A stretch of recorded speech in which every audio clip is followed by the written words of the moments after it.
이 방송은 짧게 한 작품에 대한 리뷰만 듣고 싶은 분들을 위한 요약본입니다. 전체 방송에는 더 풍성한 내용이 담겨 있으니까요. 책플릭스 채널을 확인해 주세요. 저는 오늘 영화 한 편을 그래서 들고 왔어요. 네. 그래서 한국에서도 많이 개봉하고 인기를 끌었던 영화인데요. 영화 미스 리틀 선샤인입니다.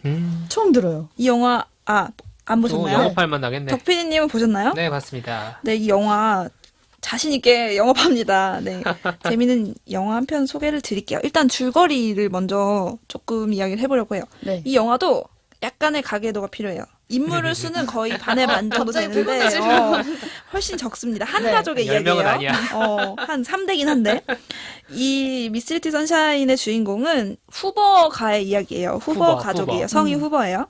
그래서 이제 부부가 있어요. 리처드 후보와 셰릴 후보. 이 부부가 있고 이 리처드 후보라는 사람은 책디님 가게도 그리기 그러면서 해야 될 것 같아요. 이 리처드 후보는 그러니까 성공하는 방법, 위너가 되는 방법, 막 이런 거를 이렇게 나름대로 방법론을 만들어서 강의를 하고 싶어하는 강사인데 생각보다 잘 안 팔리는 거예요. 왜냐면 이런 거는 본인도 성공해야 팔리는데 본인은 그렇게 성공하지 않았거든요. 그런 사람이 성공하는 방법을 판다면 사겠냐고요. 네. 약간 좀 자기는 꿈에 부풀어있지만 잘 안 팔리는 그런 강사고 셰릴은 이제 그러니까 나름의 이제 자기의 직업도 있는 것 같은데 자세하게 소개되지는 않고 이제 이 집안을 실질적인 이끌어가는 이 여성이고요. 이 리처드와 셰릴에 얽힌 가족들이 있어요. 우선 리처드의 아버지인 할아버지가 아버지가 있는데 이름은 에드윈이고요. 네. 이 할아버지는 요양원에서 쫓겨났어요. 왜요? 웬만하면 돈 내는 노인을 쫓아내지 않거든요, 요양원은. 얼마나 요양원에서 헤로인을 펴가지고. 근데 나중에도 영화에 나오는데 원래 마약 중독자가 아니었어요. 원래 건강할 때는 안 하다가 아니 곧 내일 모레 죽게 생겼는데 이거 안 하면 바보 아니야? 그래. 이런 마인드. 내가 얘기했잖아. 내일 죽을지도 몰라. 인생의 중요한 위험이야, 결정. 덕분이. 삶이 얼마 남지 않았으니 해보고 싶은 건 해야 된다. 그래서 막 헤로인 피다가 쫓겨나서 지금 이제 이 리처드 셰릴 부부의 집에 얹혀 살아요. 그리고 이 리처드 셰릴의 딸이 있어요. 그렇죠. 이제 남자 한 명, 여자 한 명이 있는데 소개해드릴게요. 아들 한 명, 딸 한 명이 있는데 이게 좀 복잡해요. 왜냐면 첫째가 아들이에요. 이름은 네. 드웨인. 10대 소년이고 되게 지금 열심히 그리고 있다, 진짜. 되게 지독한 사춘기예요. 어느 정도냐면 니체에 빠져서 자기가 꿈이 파일럿인데 파일럿이 되기 전까지는 나 아무 말도 안 할 거야. 이러고 갑자기 무관수행. 니체를 굉장히 잘못 이해한 방식이겠죠. 근데 꼭 어쨌든 말해야 되잖아요. 수첩을 들고 다녀요. 수첩에다가 막 적어서 이렇게 일단, 보여줘요. 근데 얘가 대사 하나 정도로 암시가 됐는데 리처드의 친아들은 아닌 것 같아요. 엄마가 이혼한 경력이 있다라고 나와서 이혼하면서 이제 마치 그 경아를 데리고 왔듯이 이제 이혼해서 같이 들어온 아들이고 둘째는 올리브라는 여자아이예요. 되게 사랑스러운 꼬맹이인데 얘는 꿈이 미인 대회에서 1등하는 게 꿈이에요. 어떤 우연히 참가한 어떤 작은 어린이 미인 대회에서 2등인가를 했는데 아쉽게. 어떻게 운 좋게 본선에 참가할 기회가 생긴 거예요. 그게 이 영화의 주제인 미스 리틀 선샤인이라는 미인 대회. 대회 이름이구나. 그래서 이 올리브라는 딸이 이거 나가려고 애를 써요. 얘는 근데 되게 이 가족의 가장 뭐랄까 천사 같은 아이예요. 막 분위기를 담당하는. 또 마지막으로 하나의 인물이 더 나옵니다. 셰릴의 이제 남자 형제인 프랭크라는 인물이 있어요. 이 프랭크는 저명한 프루스트 연구학자예요. 근데 동성인 애인한테 실연을 당하고 그 실연은 차버린 그 애인이 자기 라이벌인 학자한테 가버린 간 거야. 아유. 그래서 자살 기도를 해요. 아이고. 너무 좌절에 빠져서. 심지어 그 상대방 학자가 더 치고 나가서 1인자가 된 거야. 그래서 자기는 학문도 잃고 제약이다. 애인도 잃고 그래서 자살로 도피하려 했으나 그마저도 실패하고 그래서 혼자 두면 안 되잖아요. 위험하니까 이 셰릴의 집으로 셰릴이 데리고 와요. 그래서 같이 이제 있는데 그래서 이 영화가 이미 조합이 엉망진창이 있어. 지금 가족이 완전 엉망노답 가족이에요. 6식구. 그래서 이 6명이 같이 한 집에 사는데 올리브가 그 참가하게 된 그 본선, 그 미인대회 본선으로 가기 위해서 캘리포니아로 이 조그만 폭스바겐 미니밴이 있어요. 조그만 미니버스에 6명이 타서 떠나는 로드무비입니다. 이 얘기 이렇게만 해도 흥미롭지 재밌습니다. 않나요? 이거 재밌어요. 로드무비라는 게 흥미로운데요. 이렇게 가는 그 과정이 버스 타고 나오는 가는 건가요? 거예요. 그 노답 무슨 일이 가족이 벌어지겠습니까? 이 조그만 공간에 그 노답 6명이 있어 봐요. 얼마나 많은 일이 일어나겠어요. 그래서 이 노답 가족이 이제 올리브를 막 데리고 가요. 근데 버스가 이 영화의 모든 상징을 담고 있어요. 그 버스가 가는 길에 클러치가 고장나서 어머. 혼자서는 시동이 안 걸려요. 그래서 어떻게 하는 줄 아세요? 가족들이 이렇게 하나, 둘, 셋 밀어야지. 하고 막 밀면서 달리면 그게 굴러가면서 시동이 걸려요. 그러면 한 명씩 뛰어서 타야 돼요. 이렇게 뛰어가가지고 한 명씩. 봅슬레이야, 할 때마다? 봅슬레이. 할 때마다.